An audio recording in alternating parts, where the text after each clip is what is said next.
안녕하세요. 바이블코의 타브입니다. 오늘은 안식일 후 첫째 날 낮에 있었던 사건을 알아보겠습니다. 그날에 그들 중 둘이 예루살렘에서 25리 되는 엠마오라 하는 마을로 가면서 예수님의 시신이 사라졌다는 소식을 들은 제자들 중 2명이 예루살렘을 떠나 엠마오로 가고 있었습니다. 엠마오는 예루살렘 북서쪽에 위치해 있었다고 추정됩니다. 그들이 무교절 기간에 왜 그곳으로 갔는지 알려지진 않았지만 아마도 명절을 지내기 위해 예루살렘에 많은 인파가 몰렸기에 엠마오에서 숙박했던 것으로 보입니다. 이 모든 된 일을 서로 이야기하더라. 그 둘은 예수님의 시신이 어떻게 되었을지 이야기하며 가고 있었습니다. 그들이 서로 이야기하며 문의할 때에 예수께서 가까이 이르러 그들과 동행하시나 그들의 눈이 가리어져서 그인 줄 알아보지 못하거늘. 그때 그들 옆에 예수님께서 함께 걸어가셨습니다. 그러나 그들은 옆에 있는 사람이 예수님이라고는 전혀 생각하지 못했습니다. 예수께서 이르시되 너희가 길 가면서 서로 주고받고 하는 이야기가 무엇이냐 하시니 두 사람이 슬픈 빛을 띠고 머물러 서더라. 예수님께서 무슨 이야기를 하고 있는지 물어보시자 그들은 근심이 가득한 얼굴로 멈춰 섰습니다. 그 한 사람인 글로바라 하는 자가 대답하여 이르되 당신이 예루살렘에 체류하면서도 요즘 거기서 된 일을 혼자만 알지 못하느냐? 누가는 그중 한 사람의 이름이 글로바라고 밝혔는데 다른 한 명의 이름을 알려주지 않았습니다. 누가는 예수님에 관한 자료를 조사하여 누가복음을 기록했는데 다른 한 사람의 이름을 정확하게 파악하지는 못했던 것으로 보입니다.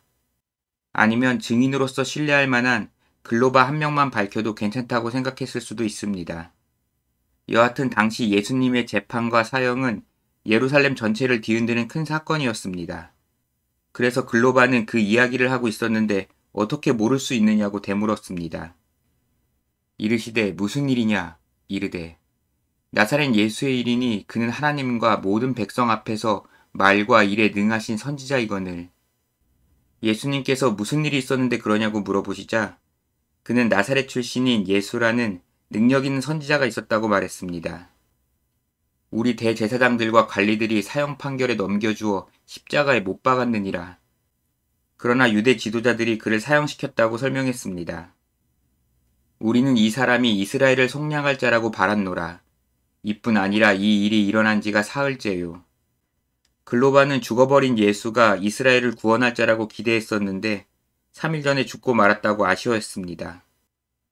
또한 우리 중에 어떤 여자들이 우리로 놀라게 하였으니 이는 그들이 새벽에 무덤에 갔다가 그의 시체는 보지 못하고 와서 그가 살아나셨다 하는 천사들의 나타남을 보았다 함이라. 그런데 이상한 일이 있었는데 어떤 여인들이 그의 무덤에 갔다가 천사들을 만났다고 했습니다. 천사들이 그가 다시 살아났다고 했다는 것입니다.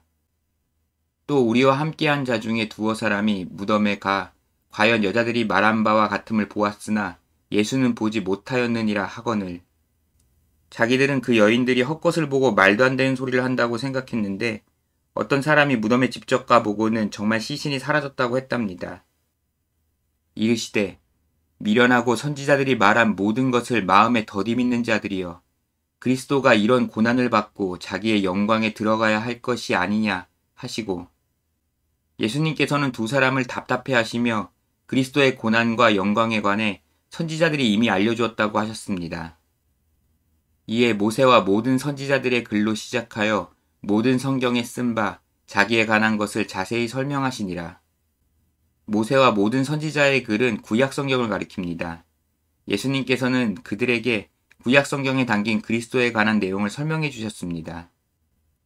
제가 이전 영상들에서 예수님에 관한 구약 성경의 예언을 가급적 소개하였는데요. 여기에서는 10개 정도만 정리해 보았습니다. 예수님께서는 처녀였던 마리아에게서 태어나셨고 나귀를 타고 예루살렘에 입성하셨습니다.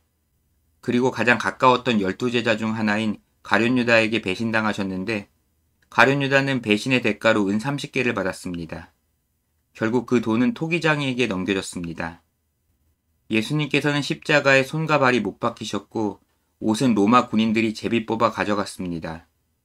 십자가에서 쓴 포도주와 신포도주를 마시고 돌아가셨는데 뼈가 부러지지는 않으셨습니다.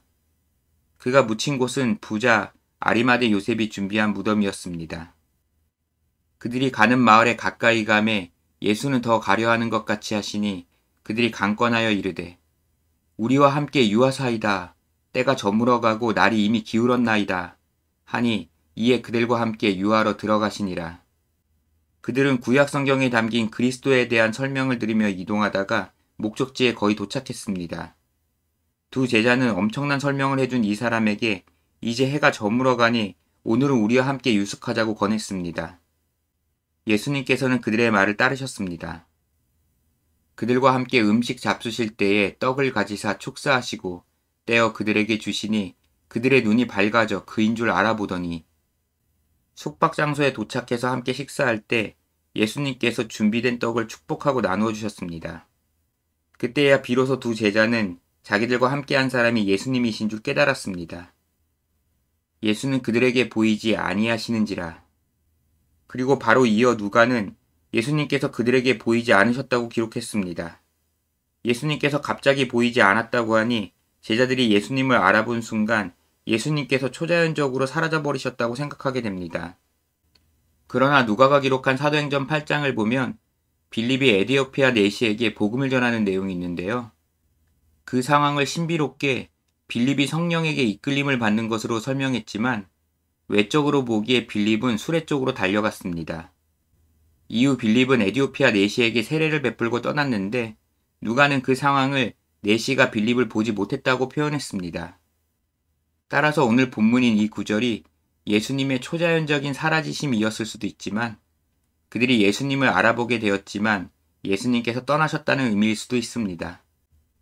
그들이 서로 말하되 길에서 우리에게 말씀하시고 우리에게 성경을 풀어주실 때에 우리 속에서 마음이 뜨겁지 아니하더냐 하고 두 사람은 오는 길에 예수님께서 구약 성경을 풀어서 설명해 주실 때 마음이 벅차오르지 않았느냐고 서로 물어보았습니다. 곧 그때로 일어나 예루살렘에 돌아가 보니 그리고는 서둘러 다른 제자들이 있는 예루살렘으로 돌아왔습니다. 11 제자 및 그들과 함께한 자들이 모여 있어 말하기를 주께서 과연 살아나시고 시몬에게 보이셨다 하는지라. 두 사람도 길에서 된 일과 예수께서 떡을 떼심으로 자기들에게 알려주신 것을 말하더라. 두 사람이 다른 제자들이 모여있는 곳으로 갔더니 그곳에 있던 사람들이 시몬이 살아나신 예수님을 봤다고 호들갑이었습니다. 시몬은 베드로의 본명입니다. 그래서 엠마오에서 돌아온 두 제자도 자기들도 살아나신 예수님을 만나 함께 식사했다고 말해주었습니다. 이처럼 예수님께서는 부활하신 후 불특정한 다수의 사람들에게 자신을 드러내지는 않으시고 제자들에게만 조용히 나타나셨습니다.